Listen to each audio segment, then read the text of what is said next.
Bonjour, aujourd'hui je vous explique le principe des propositions dans la phrase verbale avant tout. Qu'est-ce qu'une phrase et qu'est-ce qu'une phrase verbale? À l'oral, il s'agira d'un énoncé, c'est-à-dire une suite d'unités de la chaîne parlée, que l'on va délimiter par deux périodes de silence, tandis qu'à l'écrit, la phrase se distingue par un sens contenu dans un verbe noyau conjugué. Donc dans le cas de la phrase verbale et de la majorité des phrases, même averbales, puisque qu'est-ce qu'une phrase averbale? C'est tout simplement une phrase dont un verbe conjugué est sous-entendu, est à retrouver.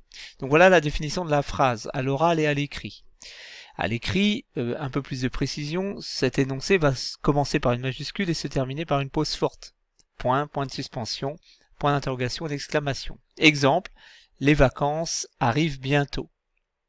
Donc dans la phrase, le verbe conjugué arrive nous permet d'isoler, de déterminer un sens très clair. Les vacances arrivent bientôt, mais en tant que phrase averbale, nous aurions pu avoir bientôt les vacances, par exemple. Il existe deux types de phrases verbales, les phrases verbales simples, celles qui ne comptent qu'un seul verbe conjugué, et les complexes, celles qui en comportent au moins deux.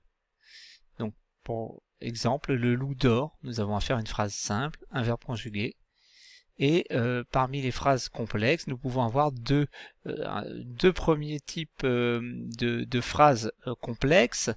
C'est la phrase complexe qui juxtapose deux propositions indépendantes. Le loup dort, virgule, l'agneau boit à la source.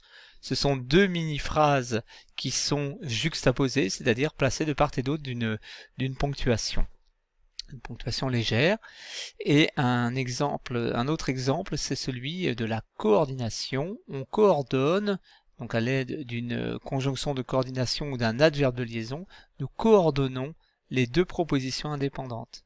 Voilà pour l'instant trois premiers cas de construction de phrases verbales, la phrase simple, la phrase complexe avec juxtaposition de propositions indépendantes et la phrase complexe avec coordination de propositions indépendantes. Il existe un troisième type de phrase verbale complexe, c'est celui de la subordination. Dans le cas de la subordination, nous n'avons plus affaire à deux propositions indépendantes qui sont comme des mini-phrases, nous avons affaire à l'existence d'une proposition principale, l'agneau boit à la source, on pourrait se contenter de cette proposition en tant que phrase, et d'une proposition qu'on va appeler subordonnée, qui dépend d'elle, qui certes apporte du sens à la phrase complexe, mais ce sens est secondaire par rapport au sens contenu dans la proposition principale. Donc PI, proposition indépendante, PP, proposition principale, l'agneau boit à la source, et PS, proposition subordonnée. Ici nous avons affaire à une proposition subordonnée conjonctive circonstancielle. Nous verrons ça dans quelques instants.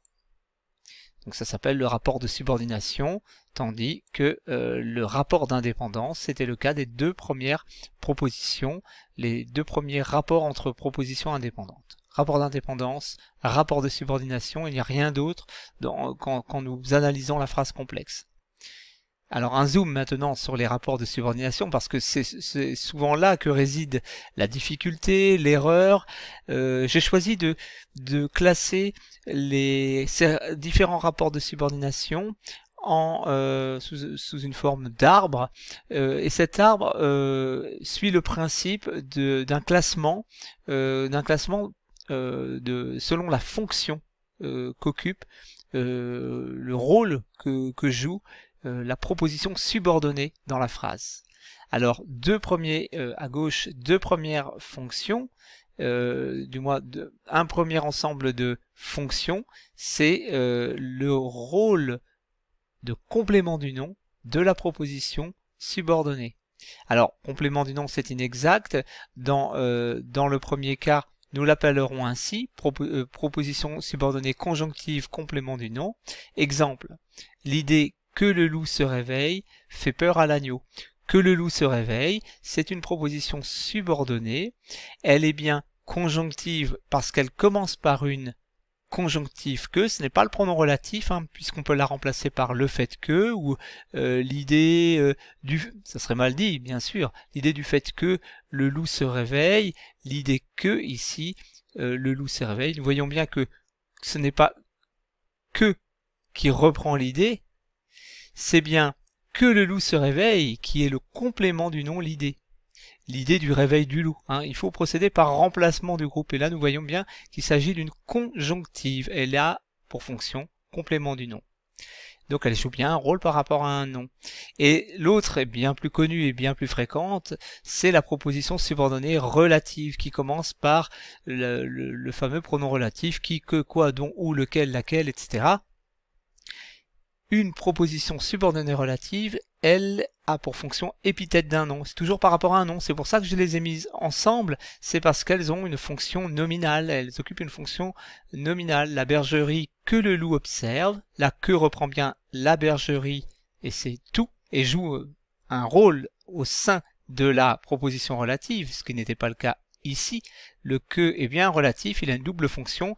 Et il reprend l'antécédent bergerie, et il est COD du verbe observe. Donc nous avons bien affaire à une proposition subordonnée relative.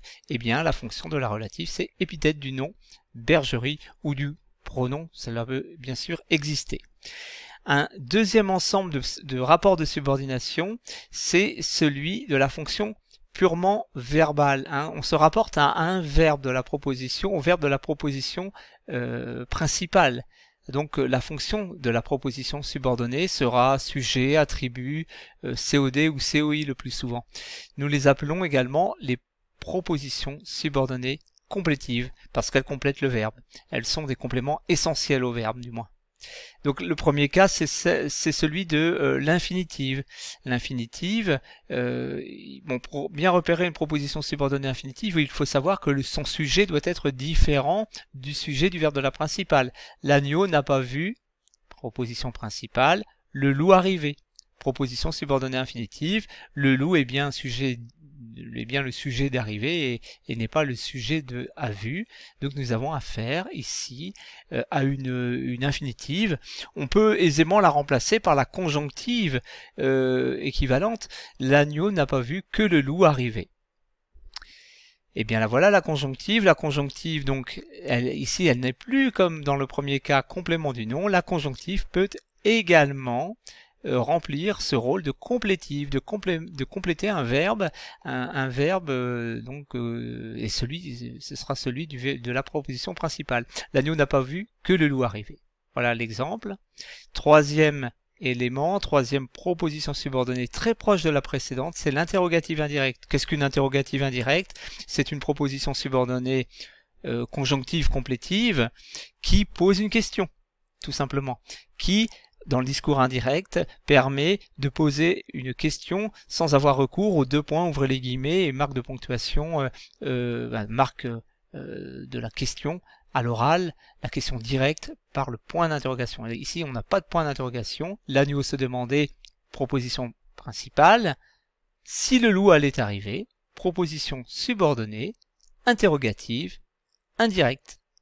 Voilà les trois types de propositions subordonnées qui peuvent jouer ce rôle de proposition subordonnée complétive. Et le dernier cas est assez connu comme la relative, c'est lorsque la proposition subordonnée va jouer le rôle d'un complément circonstanciel. Et bien sûr, nous allons retrouver la conjonctive. On remarque que la proposition subordonnée conjonctive, donc celle qui commence par une conjonction de subordination, ici ce seront des conjonctions souvent en plusieurs mots, hein, alors que, par exemple, bien que, bon, on a un certain nombre de conjonctions de subordination qui permettent d'exprimer une circonstance. Regardez l'exemple. Quand vint le soir, proposition subordonnée, conjonctive, circonstancielle, de temps, le loup arriva à la source. Voilà l'exemple le plus courant de proposition subordonnée jouant le rôle ayant pour fonction complément circonstanciel.